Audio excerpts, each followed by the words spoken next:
Assalamu alaikum students. This is lecture 2 of unit 1 Prophet Muhammad sallallahu alaihi wasallam, the model of tolerance. Yesterday we stopped at this point period of 3 years, and today we will start from here. During this situation Prophet Muhammad sallallahu alaihi wasallam, during mean دوران this situation اس حالت کے دوران Prophet Muhammad sallallahu alaihi wasallam remained calm and tolerant. Remained mean رہے, calm پرسکون رہے, and tolerant اور صبر سے کام لیا. And never thought, never mean کبھی نہیں, thought سوچا about taking any sort of revenge. کبھی نہیں سوچا sort of revenge, sort mean قسم کو کہتے ہیں, revenge mean بدلہ, یعنی کسی قسم کا بدلہ لینے کے بارے میں نہیں سوچا.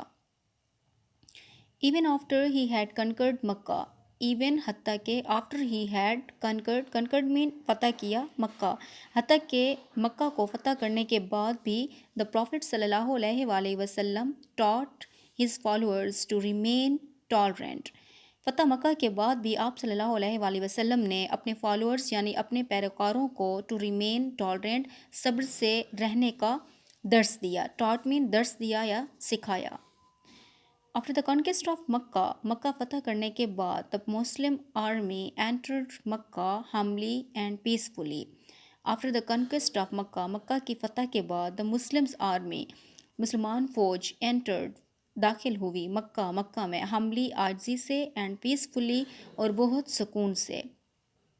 No house was robbed, کوئی گھر نہیں لوٹا گیا. robbed mean لوٹا, کوئی گھر نہیں لوٹا گیا. No man or woman was insulted, کسی بھی مرد یا عورت کی انسلٹیڈ توہین, انسلٹیڈ مطلب توہین کرنا, تذلیل کرنا, یعنی کسی بھی مرد یا عورت کو ذلیل نہیں کیا گیا, ان کی توہین نہیں کی گئی.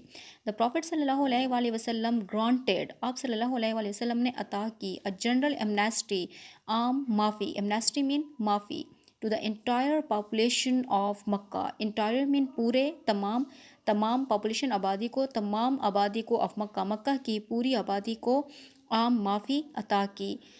اس پیراگراف سے یہ مراد ہے کہ جب آپ صلی اللہ علیہ وسلم کو قید کیا گیا اور ان کے خاندان بنو ہاشم کو بھی, اور ان پر ظلم کیا گیا, حتیٰ کہ ان کے پاس کھانے پینے کو بھی کچھ نہیں تھا, کوئی ذریعہ آمدن نہیں تھا, تو اس کے باوجود جب آپ صلی اللہ علیہ وسلم نے مکہ فتح کیا تو ان تمام مشکل حالات کے سہنے کے باوجود بھی آپ صلی اللہ علیہ وسلم نے خود اپنے ساتھیوں کو سکھایا کہ صبر سے کام لیں اور کسی بھی قسم کا بدلہ لینے کے بارے میں سوچا بھی نہیں.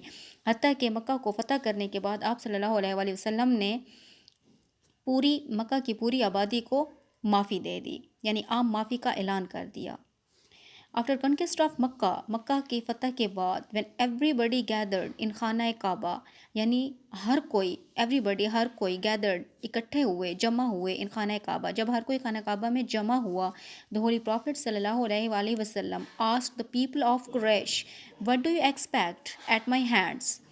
تو آپ صلی اللہ علیہ وسلم نے پوچھا, asked is the second form of the verb ask. پوچھا پیپل آف قریش کے لوگوں سے پوچھا, وٹ ڈو یو ایکسپیکٹ, کیا امید رکھتے ہو, کیا توقع رکھتے ہو, ایٹ مائی ہینڈس, مجھ سے. دے آل شاؤٹیڈ, وہ تمام چلائے, ان ون وائس, ایک ہی آواز میں, کائنڈنیس اینڈ پٹی, شفقت اینڈ پٹی, رحم, یعنی شفقت اور مہربانی, رحم. گریشیس بردر, احسان مند بھائی, گریشیس نیفیو, احسان مند بھتیجے. They were not disappointed, وہ مایوس نہیں تھے. disappointed mean مایوسی, مایوس نہیں تھے. The Holy Prophet صلی اللہ علیہ وسلم said the same forgiving words as Prophet Yusuf علیہ السلام had said to his brothers. آپ صلی اللہ علیہ وسلم نے same forgiving words mean درگزر کرنے والے الفاظ, same ویسے ہی کہے as Prophet Yusuf علیہ السلام had said to his brother, جیسے کہ Prophet یوسف نے اپنے بھائیوں سے کہے تھے. Have no fear this day, کوئی خوف نہیں, fear mean خوف, کوئی خوف نہیں, this day, آج کے دن. May Allah forgive you, اللہ تعالیٰ آپ کو معاف کرے, and he is the most merciful to those who show mercy, اور وہ بہت مہربان ہے, رحم دل ہے ان پر جو رحم کرتے ہیں. That's all for today. Thank you student.